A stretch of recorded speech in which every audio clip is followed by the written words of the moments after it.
अनंतकोटि ब्रह्मांड नायक राजाधिराज सच्चिदानंद सद्गुरु श्री ब्रह्म चैतन्य महाराज की जय। श्री राम समर्थ। 27 नवंबर। निर्गुण का भान रखकर सगुणोपासना में रहे। मान लो हमें एक शहर जाना है, तो उस शहर को जाने वाली गाड़ी में बैठकर हम उसकी संगति करते हैं। जब हमारा शहर आता है तो हम उसकी संगति छोड़ देते हैं। उसी प्रकार निर्गुण चाहे हमारा साध्य हो, फिर भी आज हमें सगुण को ही सत्य मानकर उसका संग करना चाहिए। यह बात सही है कि निर्गुण के बिना सगुण सत्य नहीं होता, किंतु सगुण को सत्य मानने के बिना निर्गुण तक पहुंचा भी नहीं जा सकता। यह बात भी उतनी ही सही है। अतः सगुणोपासना में जहां अपने आप का विस्मरण हुआ कि एक ओर हमारा मैं गल जाता है और दूसरी ओर भगवान भी नहीं रह जाते, बस अंत में केवल परमात्मा शेष रह जाता है। इसलिए निर्गुण की पहचान करके हम सगुण में रहें। यदि राम की पूजा में अपने आप का विस्मरण होने लगे तो फिर निर्गुण भी आखिर क्या रह जाता है। किंतु जिसे बुखार चढ़ जाता है उस आदमी को जैसे सभी चीजें कड़वी लगती है, उसी प्रकार हमारी वृत्ति विषयाकार होने से उसे सगुण निर्गुण दोनों ही कहां प्रिय लगते हैं। जो कहता है मैं सगुण के बिना निर्गुण की उपासना करता हूं, वह उसका मर्म ही नहीं समझ पाया।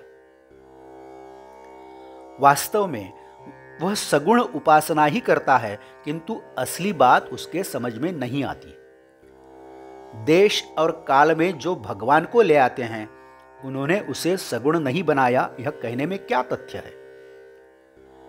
परमार्थ के बारे में हमारी कुछ विचित्र धारणाएं होती है। बिल्कुल अनाड़ीपन माफ किया जा सकता है, किंतु विपरीत ज्ञान ठीक नहीं होता। सूर्य हमारे पहले था, आज है और बाद में भी रहेगा। वह सदा के लिए होता है, इसलिए उसका अस्तित्व हमारे ध्यान में नहीं आता, हम उसकी उपेक्षा करते हैं। भगवान के बारे में भी हमारा ऐसा ही होता है।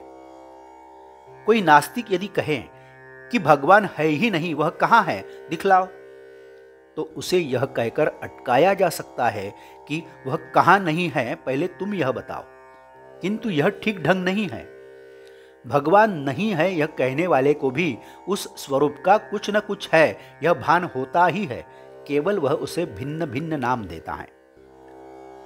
निसर्ग, शक्ति, सत्ता आदि नाम देकर वह उसका अस्तित्व मान्य करता है, किंतु कहता है भगवान नहीं है।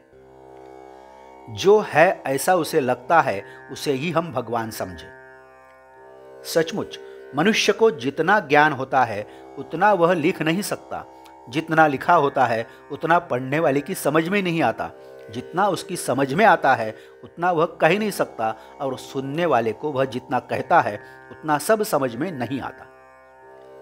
अतः मूल स्वरूप का वर्णन स्वयं अनुभव से ही समझना चाहिए। अतः परमात्मा ही करता है, यह समझकर हम अपना आज का कर्तव्य मात्र करते रहें। आज का बोधवचन।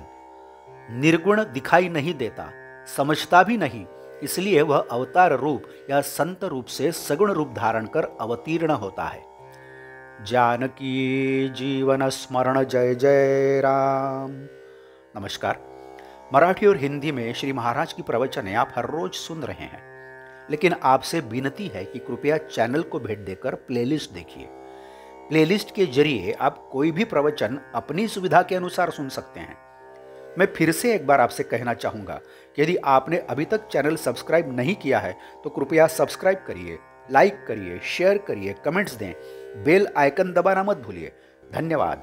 जय जय श्री राम।